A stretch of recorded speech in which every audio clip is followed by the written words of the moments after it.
Aleluia. Podem se assentar por alguns instantes. Aleluia.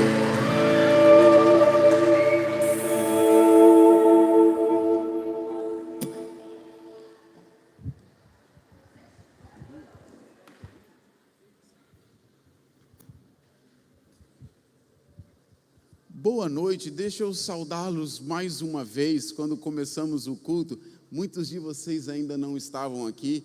Eu sei que a quarta-feira ela é atípica porque nós temos o nosso trabalho, muitos de nós trabalhamos no horário comercial, então a gente sai dos nossos trabalhos e quando dá a gente passa em casa ainda e vem correndo para cá. João, faz um favor, traz um copo para me compartilhar uma água de coco com aquele cara ali, ó. E aí, então, quando nós começamos o culto, alguns ainda não tinham chegado, agora é um outro arraial, aleluia, com mais irmãos, e eu quero saudá-los mais uma vez com a paz do Senhor Jesus, amém?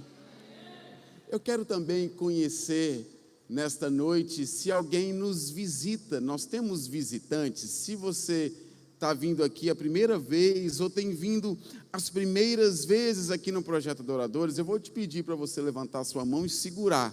Sabe por quê? Porque nós queremos dar um mimo para vocês. A irmã vai passar aí, vai te entregar um mimo, um carinho, uma expressão de gratidão ao nosso Deus, por este lugar, por esta casa, por esse corpo, e por você ter vindo aqui nessa noite para ouvir da palavra de Deus, para celebrá-lo, para cultuá-lo. Sejam todos muito bem-vindos. Tem aqui um trio, aleluia, logo na minha frente, que está nos visitando nessa noite. Sejam muito bem-vindos, todos os demais espalhados aí, glória a Deus. Eu vou te convidar a você abrir sua Bíblia no Evangelho de João, no capítulo 6, nós vamos ler a partir do verso 24, se a sua Bíblia, ela é eletrônica, ela está no seu celular, então liga ela, tal qual um Jedi liga o seu sabre de luz, liga aí a sua espada, aleluia, aleluia. Talvez ela vai ser ligada da melhor das maneiras nesse dia. Eu acho que não, porque aqui todo mundo é muito apaixonado por Jesus, aqui todo mundo já leu a Bíblia hoje, todo mundo, antes de ligar o seu smartphone, abriu a palavra nele como primícias, aleluia, né? Eu creio, aleluia. Então não é a primeira vez que você vai acionar o seu sabre de luz nesse dia, nessa noite você só vai manuseá-lo um pouco mais, né? Aleluia. Evangelho de João, no capítulo 6, a partir do verso 24. E a palavra do Senhor diz assim: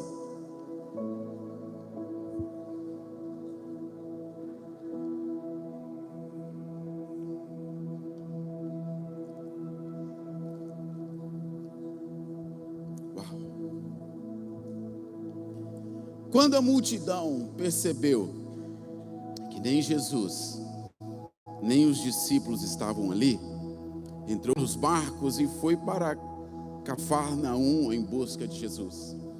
Jesus, ele estava na sua viagem missionária ali pela Galileia, percorrendo alguns lugares da Galileia, operando milagres, multiplicando o pão, repartindo recursos, dádivas, valores, um coração, um amor, uma graça.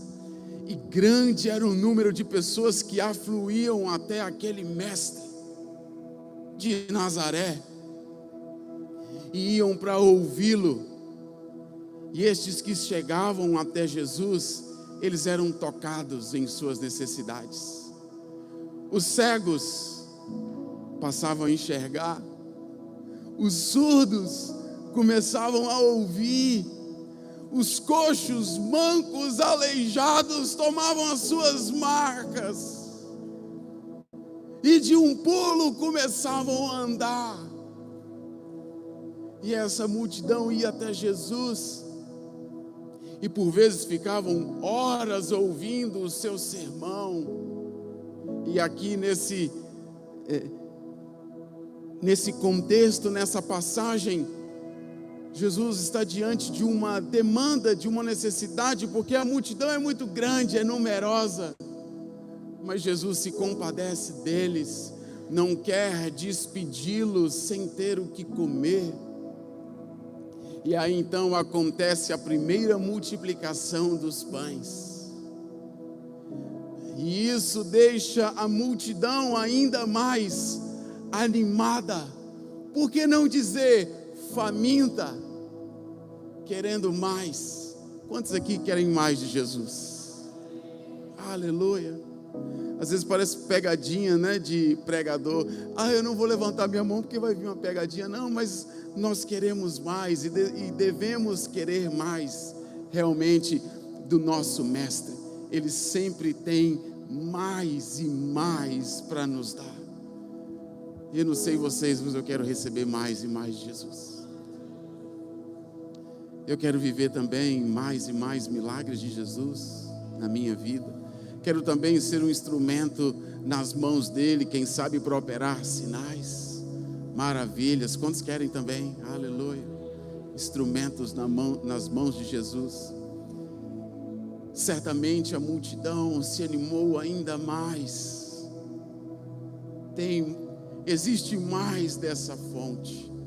E eles então, no outro dia, passam a procurar Jesus. Aquele carpinteiro, filho de José e de Maria, lá de Nazaré. Pode vir alguma coisa boa de Nazaré? Tem vindo coisas boas. E agora multidões afluem atrás desse carpinteiro, filho do José e da Maria, porque existe uma novidade. Existe algo poderoso, algo novo, que buga a mente dos judeus, que buga a mente dos fariseus, dos mestres da lei, que bugam a mente dos grandões, dos peritos da lei. Esse mestre de Nazaré, que come com os publicanos, que se assenta com os pecadores, que alcançam as prostitutas, que se assenta na mesa com essas pessoas, e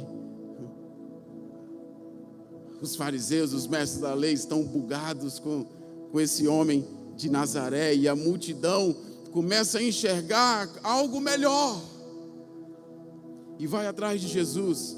Mas Jesus é aquele, irmãos, que discerne o ambiente. Ele discerne os pensamentos, o coração. Antes mesmo de falar, antes da palavra, da letra vir a minha, sua boca, Jesus já sabe de todas as coisas. Nós não o enganamos, nós não ludibriamos Jesus, Ele sabe de tudo. E aí o texto continua no verso 25.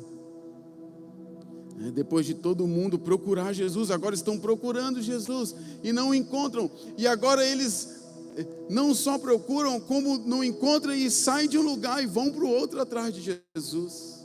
Estão mais intensos, mais sedentos, mais peritos, mais desejosos, e vão atrás de Jesus. Mas Jesus discerne o ambiente, e ele fala assim, o texto da palavra de Deus segue e diz assim no verso 25: quando o encontraram do outro lado do mar, perguntaram-lhe: mestre, quando chegaste aqui? Que honra, que gentileza, né, da multidão. Mestre, amado mestre.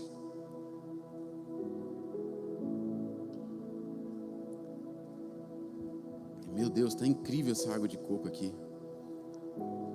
Doce como mel. Quando o encontraram do outro lado do mar, perguntaram-lhe: mestre, quando chegaste aqui? Quem foi que perguntou, irmãos? A multidão que tinha comido os pães. Aí no verso 26, Jesus responde: a verdade é que vocês estão me procurando, não porque viram os sinais miraculosos, mas porque comeram os pães e ficaram satisfeitos. Essa era a verdade por detrás daquela procura, dessa intensidade da busca. A verdade era que não foi porque eles viram sinais miraculosos, mas porque comeram os pães e ficaram satisfeitos. E aí no verso 27, Jesus fala assim: não trabalhem pela comida. Jesus discerne o ambiente e admoesta, chama a atenção e incentiva, ou seja, exorta aqui a multidão e os discípulos que também estavam ali. Não trabalhem pela comida que se estraga, mas pela comida que permanece para a vida eterna. Essa deve ser o nosso maior esforço. Então quer dizer que não é para trabalhar. Talvez alguns gostem dessa parte, né? Sobretudo aqueles que amam que o Estado governe em suas vidas, que amam receber pacotes assistencialistas do governo. A ideia do ficar sem trabalhar talvez comunique alguns nas redes. Aqui não, aleluia, porque eu creio que todo mundo é conservador e ama Jesus, a palavra, e entende que quem não trabalha não come, tem que trabalhar, aleluia. De vez em quando você pode dar um amém, um glória a Deus. Não trabalhem pela comida. A gente sabe, irmãos, que quem não trabalha não come. A gente não zomba de Jesus. O Senhor ensina isso para a gente, a nossa responsabilidade, o nosso labor, o nosso trabalho. Só que a questão, irmãos, que o Senhor está falando, é que existe algo muito mais precioso do que a comida, do que você viver se gastando para comer, para beber, para vestir. Não trabalhem pela comida que se estraga, mas pela comida que permanece para a vida eterna, a qual o Filho do Homem lhes dará. Quem vai dar, irmãos, essa comida eterna? É o Filho do Homem lhes dará. O Filho do Homem lhes dará. Deus, o Pai, nele colocou o seu selo de aprovação. O selo da aprovação, o Senhor Deus colocou em Jesus. Por isso nós devemos ir até Jesus e buscá-lo. Ele tem a marca e Ele nos marca com o selo da aprovação. Então é para trabalhar não pela comida que perece, mas por buscar algo que é eterno, que é o Senhor Jesus que nos dá. Então, ao invés de afluirmos até Jesus em busca de milagres ou em busca de realizações, de pedidos realizados, nós devemos buscar Jesus por quem Ele é, pela sua grandeza, pelo seu senhorio, pela sua soberania, porque Ele foi aprovado por Deus. E todo aquele que o Senhor Jesus aprovar, irmãos, o Senhor receberá. O próprio Jesus falou: uma comida eu tenho que vocês não conhecem, que é fazer a vontade do meu Pai. Jesus tem uma comida especial e Ele nos oferece esse alimento, esse banquete. Mas existe uma diferença entre a multidão e os discípulos. Na verdade, existe até uma diferença entre discípulos e discípulos, nós vamos ver aqui. Mas a multidão, ela tende a ser interesseira.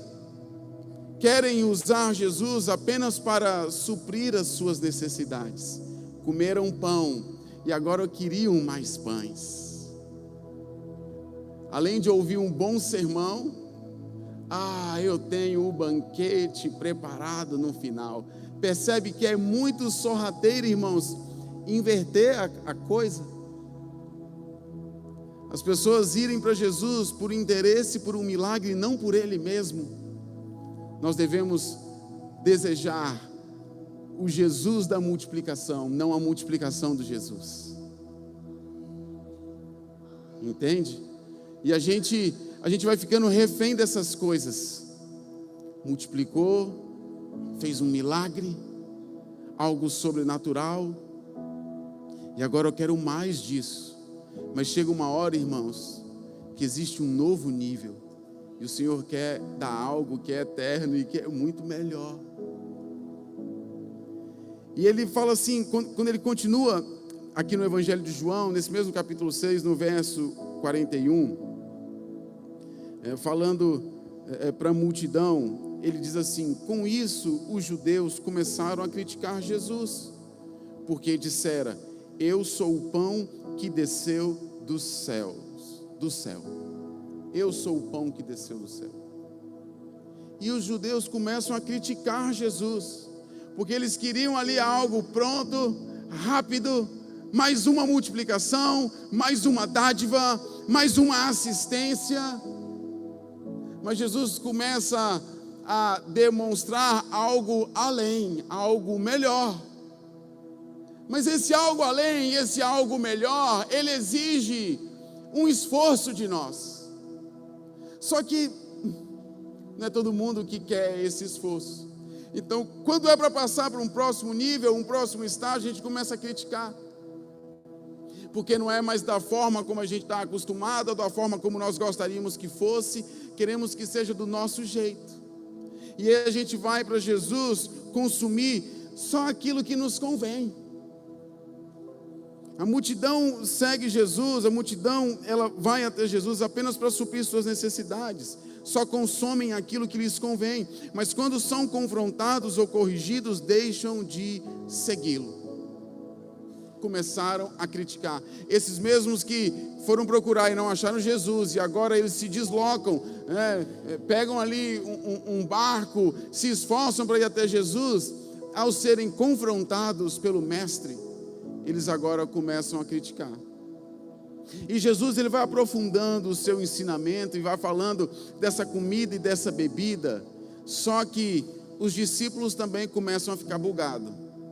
Não os 12, mas outros discípulos que estavam ali. Porque não eram só os 12, tinham outros discípulos também. E aqui, irmãos, entra uma outra observação. Eu acredito assim, irmãos, fortemente, que eu não falo aqui para a multidão. Eu falo aqui para pessoas que decidiram seguir Jesus. Eu falo aqui para pessoas que o têm como mestre. Eu falo aqui para pessoas que param para sentar, para ouvir. Mas sabe, para nós discípulos, existe também uma peneira. Existe também um confronto. E foi o confronto para alguns daqueles discípulos naquela época.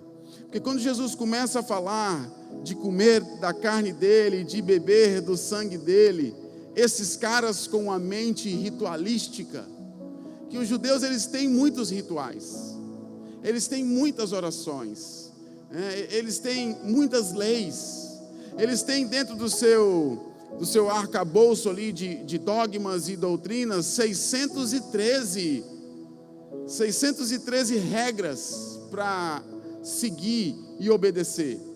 Então, são pessoas com uma mente muito de ritual. A mente foi muito encaixotada, formada naquele padrão. Só que a situação, irmãos, é que Jesus começa, ele é o carpinteiro. Ele começa a meter martelo para dentro e desfazer a caixa. E tem algo mais. Por que será que quando Jesus está caminhando num sábado e ele cura as pessoas, os judeus, irmãos, o povo ali do Senhor, eles ficam malucos da vida, porque eles estão pensando dentro da caixa. E Jesus é o Senhor do sábado, Ele é o descanso. Só que quando ele começa a fazer isso, ele começa a mexer em padrões pré-estabelecidos de séculos e séculos, né? Nós também temos os nossos padrões pré-estabelecidos, e que por vezes o Senhor vai desmistificar algumas coisas, né? Vai alargar o nosso pensamento, mas a gente precisa estar sensível e disponível, disposto para isso. E aqui, irmãos, quando ele fala isso, os caras com a mente ritualística vão logo pensar: mas como eu vou beber, como eu vou comer essa carne? Vocês lembram? Existia um conjunto de regras sobre o que poderia comer. Não come carne de porco, não come animal, só o que tem a pata fendida e rumina. Tem a pata fendida, mas não rumina, não come. Lembra o apóstolo Pedro quando tem a visão do lençol e o Senhor manda matar e comer um daqueles animais, e no meio daqueles animais tinham animais tidos como impuros? E ele fala: eu nunca fiz isso. E aí o Senhor fala com ele: não torne impuro aquilo que eu santifiquei, aquilo que eu purifiquei. É a mente, irmãos, dos discípulos. E aqui eles estão: o que eu vou comer essa carne? Eu não posso comer uma carne humana. O que é isso? Como é o nome que se dá para quem come carne humana? Nem sei. Canibal? Não, jamais praticaremos o canibalismo. E beber do sangue? Eles não podiam comer comida com sangue. Quem dirá beber? Existiam povos que bebiam sangue para saciar a sede ou para rituais pagãos. Logo, a mente aqui formatada vai pensar nesses conceitos. E Jesus fala assim para eles no verso 60 desse mesmo capítulo 6. Ao ouvirem isso o que, irmãos? De que eles deveriam comer da carne de Jesus e beber do sangue de Jesus. Uma comida que vem do alto. Eu sou o pão vivo, disse Jesus. E eles preocupados com o maná: o Senhor, Moisés orou e veio o maná. E Jesus fala: eu sou maior do que o maná. E o maná foi por um tempo, acabou, mas eu sou eterno. Eu sou o pão vivo que desceu dos céus. Arrancou uma ripa. Ao ouvirem isso, muitos dos seus discípulos disseram: dura é essa palavra, quem pode suportá-la? Aí no verso 66, aconteceu. Daquela hora em diante, muitos dos seus discípulos voltaram atrás e deixaram de segui-lo. Quando nessa caminhada Jesus estreita um pouco mais, porque o caminho eu nunca lembro a ordem. A porta é estreita, o caminho é apertado, ou a porta é estreita e o caminho é apertado, não é? Quando Jesus estreita um pouco mais, alguns começam a pular, começam a sair, ir embora, pular do barquinho. Confronto. Agora, o discípulo, por sua vez, ele se submete à correção, ele ouve o conselho e continua seguindo o mestre, mesmo diante das adversidades. O discípulo, ele contribui com o mestre, ele trabalha junto, ele caminha junto, ele sofre junto, eles estão dispostos a renunciar a tudo quanto possuem. Esse é a vida do discípulo que não abandona a jornada, a caminhada. Olha só essa passagem no Evangelho de Lucas, no capítulo 14, no verso 27, que diz: aquele que não carrega a sua cruz e não me segue, não pode ser meu discípulo. Então, agora nós saímos da multidão, nós saímos dos discípulos que abandonaram e ficamos com os discípulos que permaneceram. Cadê os discípulos que permaneceram? Aleluia. O que o Senhor fala para nós é assim, nessa jornada: aquele que não carrega a sua cruz e não me segue, não pode ser meu discípulo. Ainda no Evangelho de Lucas, nesse mesmo capítulo 14, só que no verso 33, ele lança maior luz, nos dá mais entendimento a essa vida de renúncia. E o texto bíblico diz assim, da mesma forma, qualquer de vocês que não renunciar a tudo o que possui, não pode ser meu discípulo. Vai envolver renúncia, vai envolver entrega, vai envolver sacrifício. Aqueles discípulos que abandonaram, eles já estavam no next level. Eles já tinham saído da dimensão de multidão e já estavam numa dimensão de seguir Jesus, de caminharem com Jesus, discípulos de Cristo. Mas chega uma hora, irmãos, da nossa jornada, da nossa caminhada, para ir para um próximo nível, vai exigir um novo nível de renúncia. Certamente que aqueles discípulos, quando saíram da multidão e se tornaram discípulos, eles renunciaram a algumas coisas. Quem sabe está menos tempo em casa, com a esposa, ou com os negócios, eles já haviam renunciado numa certa instância. Mas existia um nível de renúncia ainda maior, e eles não suportaram. Então, todas as vezes que nós chegarmos, irmãos, num patamar, num lugar, o Senhor vai, nesse novo lugar, nos pedir uma nova renúncia, um novo sacrifício. Ele falou com Abraão, ele pediu um sacrifício para Abraão. O primeiro era sair da terra dele, da parentela dele. Irmãos, eu me vejo nisso aqui, porque quando eu fui sair da casa dos meus pais pela primeira vez, foi um sacrifício. Não foi fácil. Sabe por que não foi fácil, Bruna? Porque papai pagava o aluguel.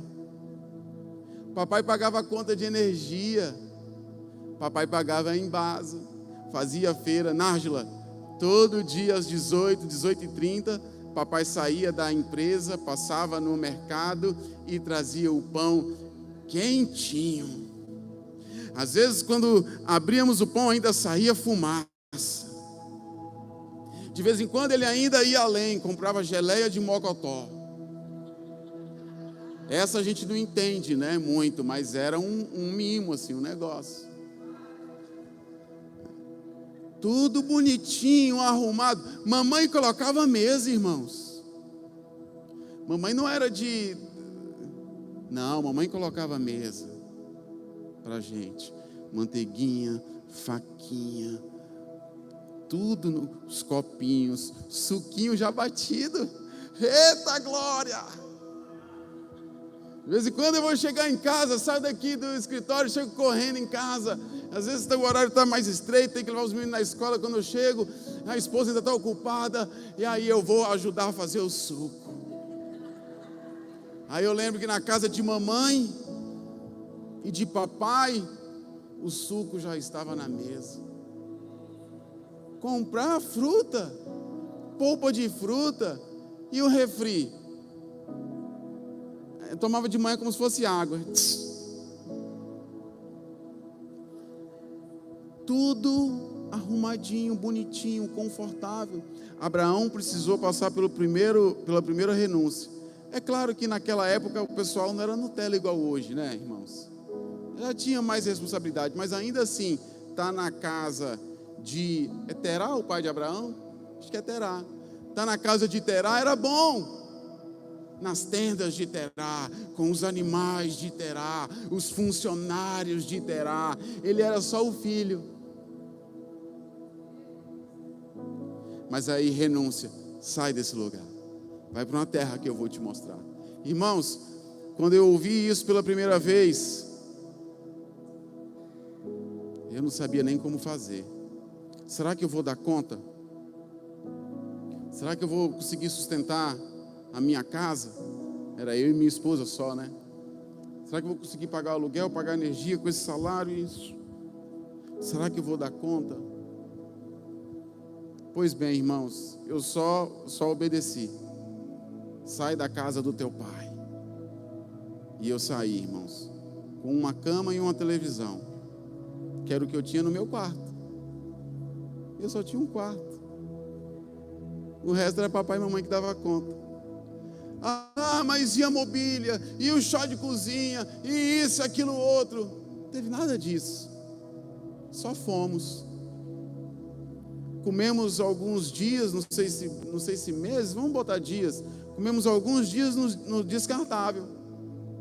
E ainda convidávamos. Falei com meu primo, vamos lá em casa você conhecer, para tomar um café. Foi lá, o serviram um copo descartável. O café era quentinho, aleluia. Aí fomos ganhando um fogão, uma geladeira, mas saímos com o descartável, beleza, primeira renúncia. Mas daqui a pouco, irmãos, Abraão chega num outro lugar. Ele já está nessa terra que o Senhor conduziu ele, né? ele já está prosperando, muitos animais, ali sua caravana, os seus funcionários, e o Senhor dá uma promessa para ele, né, de uma filiação, de filhos, e assim acontece. Abraão, o pai da fé, olha que coisa marcante, linda, mas agora, o pai da fé precisa de uma nova renúncia, um novo nível, que os discípulos de Jesus, não os 12, os outros, não suportaram quando chegou no novo nível. Abraão suportou, e ele entregou o que ele tinha, e Deus deu algo para ele, que essa terra não pode dar, que vem do alto, que é eterno. Hoje temos aqui filhos de Abraão, porque alguém que não trabalhou por uma comida daqui dessa terra, algo que perece, que é passageiro, mas por algo que é eterno, que vem do alto. Amém? Quantos estão comigo, diz amém. Então os discípulos vão renunciar. Eu e você, constantemente, quando chegarmos num próximo nível, certamente teremos que renunciar a algo. Sabe por quê? Porque ir a Jesus não nos custa nada, ou custa muito pouco. O que custou para aquela multidão ali? Um Uber náutico? O que custou para aquela multidão, irmãos? Ir a Jesus não nos custa nada, mas seguir a Jesus vai nos custar tudo.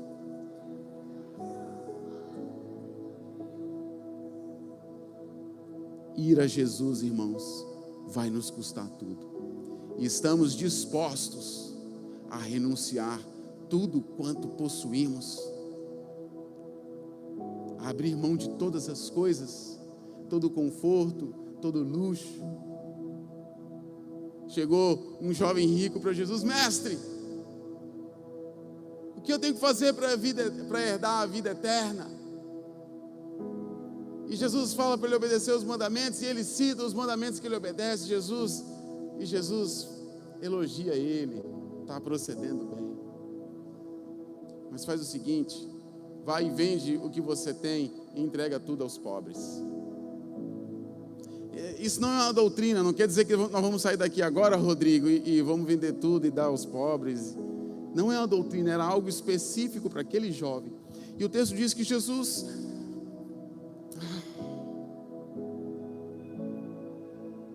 sabia do que estava ministrando. Jesus, esse que discerne o ambiente, Iago, sabia qual era a luta, qual era a cadeia, qual era o Deus na vida daquele jovem, que obedecia tantos mandamentos, que era zeloso, que fazia tantas coisas boas, TT.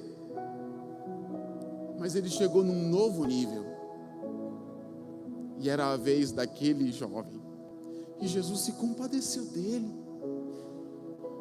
Quando ele saiu e sumiu, Jesus teve compaixão dele, porque Jesus é esse, irmãos, que quando vamos até ele, ele é misericordioso, e ele não tem prazer no nosso infortúnio, ele quer que a gente vá bem. Vai nos custar tudo. Olha esse texto em Mateus 8:20. As raposas, isso aqui foi um mestre da lei falando para Jesus, que nós vamos te seguir, onde quer que o Senhor vá, nós vamos te seguir. Um mestre falando, bonito, não é? Jesus, onde tu fores, nós iremos. E aí Jesus fala assim: as raposas têm suas tocas, e as aves do céu têm seus ninhos, mas o Filho do Homem não tem onde repousar a cabeça. É renúncia, irmãos, é sacrifício, tem simplicidade, tem humildade no processo. Você quer seguir Jesus? Saiba onde você está indo. O Filho do Homem não tem nem onde reclinar a cabeça. E mesmo sendo Deus, ele não usou de usurpação ser igual a Deus. Antes ele se esvaziou, se humilhou e se tornou servo de todos. E ele não veio para ser servido, mas veio para servir. renúncia. Jesus pode falar de renúncia? Jesus pode falar de um próximo nível, o maior de todos os níveis, o celestial, aquele que abriu mão da sua glória. Mesmo tendo tudo, irmãos, abriu mão para me salvar, para te salvar e para, através da sua aprovação, do seu selo, me tocar e te tocar e também nos selar e dizer: este foi aprovado, porque esse esteve no mundo, mas ele não era do mundo. Esse está habilitado a ter as coisas desse mundo, porque ele não é desse mundo. Daniel, irmão, só pôde estar onde esteve lá na Babilônia, porque a Babilônia não estava em Daniel. Daniel estava na Babilônia, mas a Babilônia não estava em Daniel. Nós estamos no mundo, mas só estaremos habilitados a termos as coisas que esse mundo oferece, se o mundo não estiver em nós. Isso é um discípulo de Jesus. Eu ouvi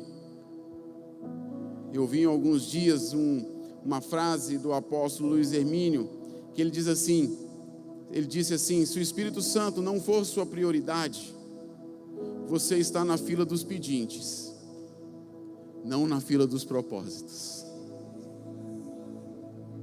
O que aconteceu com a multidão? Eles estavam em qual fila? Do propósito ou dos pedintes? Ficou claro que eles estavam na fila dos pedintes.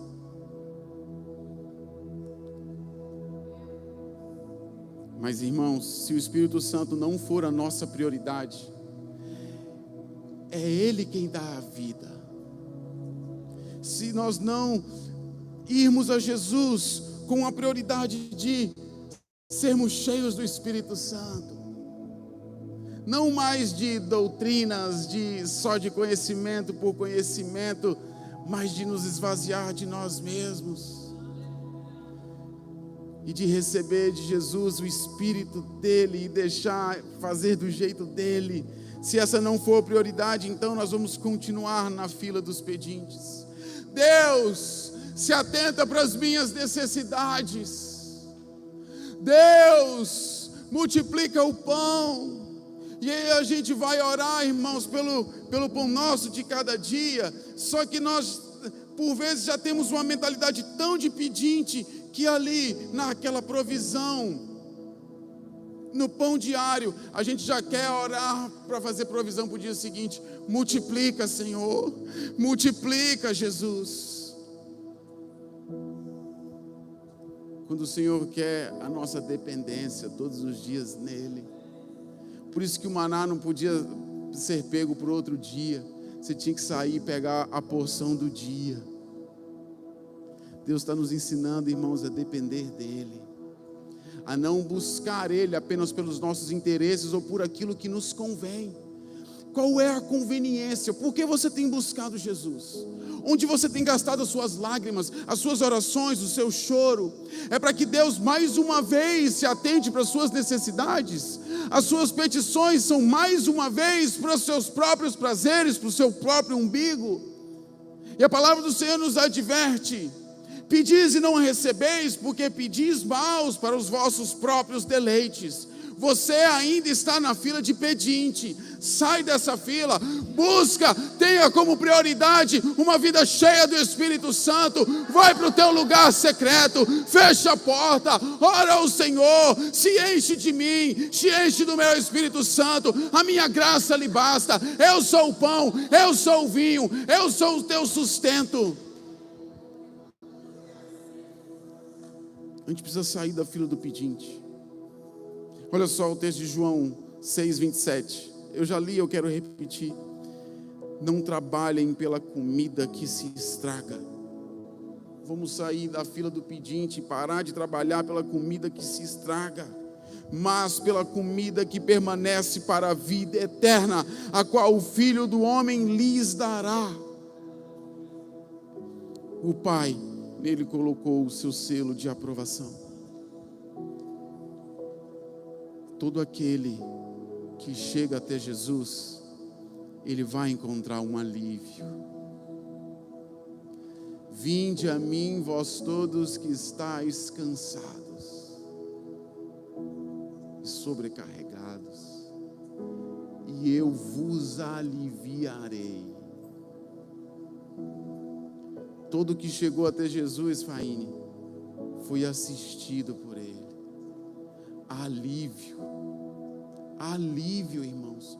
Quantas vezes eu precisei de um alívio, e Jesus aliviou a minha carga, aliviou os meus problemas. Mas sabe, daqui a pouco eu precisava de um novo alívio, e de um novo alívio, e de um novo alívio. E tantas as vezes na fila de um pedinte, invertendo a prioridade, precisando de coisas ao invés de depender do Espírito Santo. Nós temos passado dias difíceis, irmãos, dias de austeridade, mas o Senhor tem levantado, irmãos, recursos. O Senhor tem levantado uma provisão sobrenatural. É desafiador olhar para a sua conta e você ver centavos nela. É desafiador você olhar para a sua conta e ter lá R$1, ou às vezes não ter nada. E eu decidi não ter limite na minha conta, irmãos, porque já tive e morri em tantos juros, porque não estava dependendo do Espírito Santo.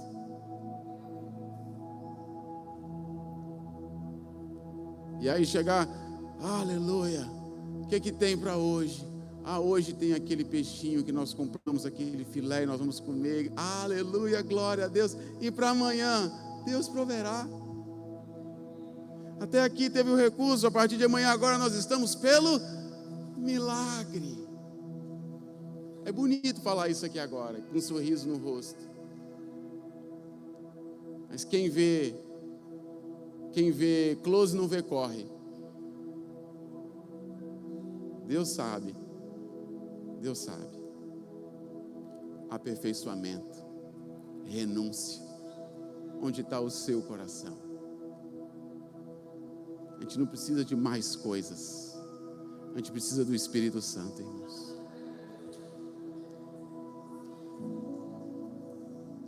O Senhor levantou um irmão lá em Santa Cruz de Cabralha, uma pessoa da família, fez uma oferta meu Deus, fez uma oferta na vida da gente. Aleluia. E a oferta assim, dá para os meninos e faça o que for preciso. Sacamos 50 para cada um. E o restante foi feira para dentro de casa. Aleluia. É o Senhor quem sustenta. Alívio. Tem alívio.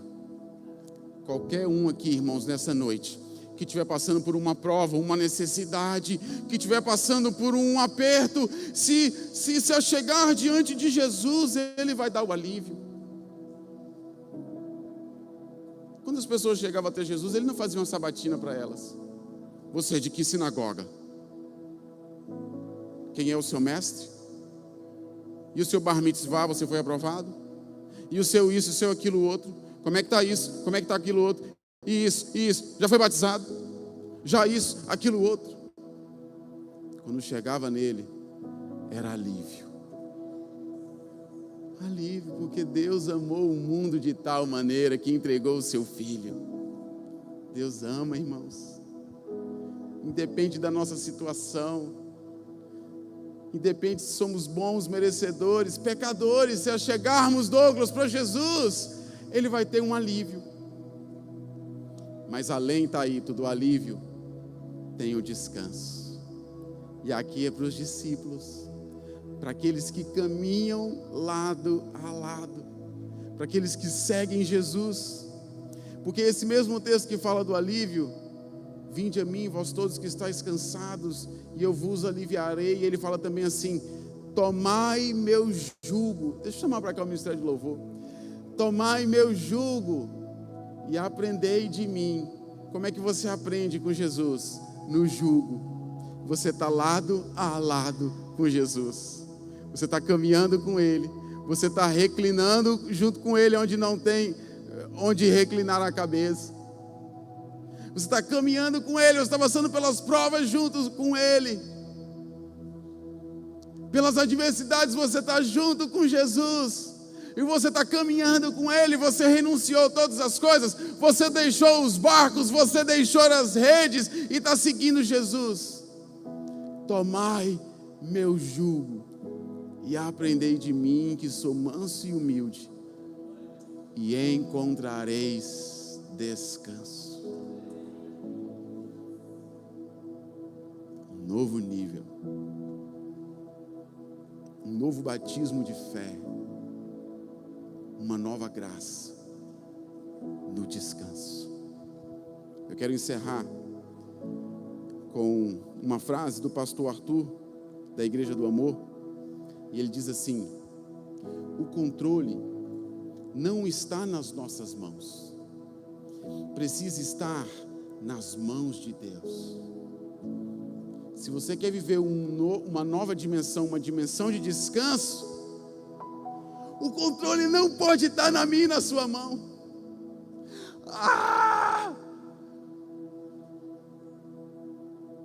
É difícil, porque a gente quer estar no controle, a gente quer estar com tudo bonitinho, certinho, mas o descanso,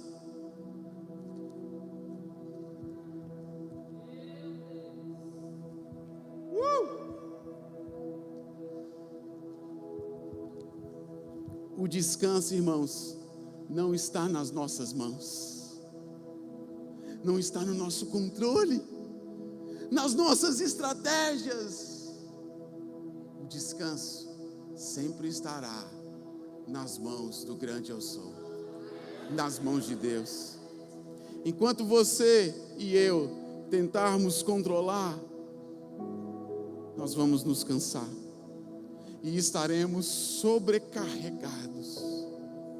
Enquanto a gente tentar manter o controle, irmãos, nós invariavelmente nos encontraremos num lugar de sobrecarga, de estafa, de estresse, de desprazer. Mas quando nós decidirmos descansar e entregar o controle nas mãos do Senhor, quando você entrega, você descansa.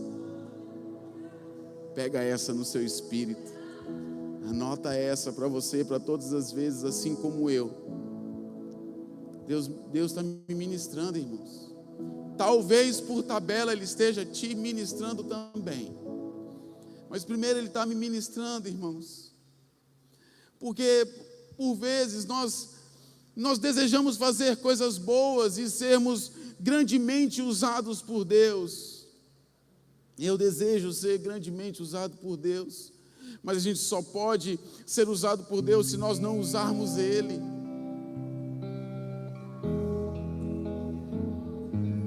A grande questão é que a gente vai para Jesus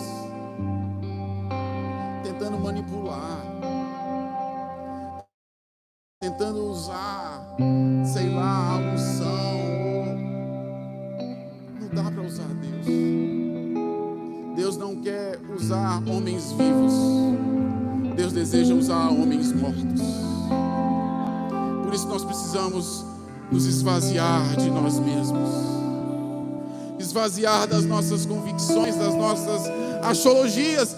Nós precisamos nos desfazer, talvez, da nossa teologia, para viver um novo nível e entrar nessa dimensão de descanso. Vamos adorar e louvar o Senhor.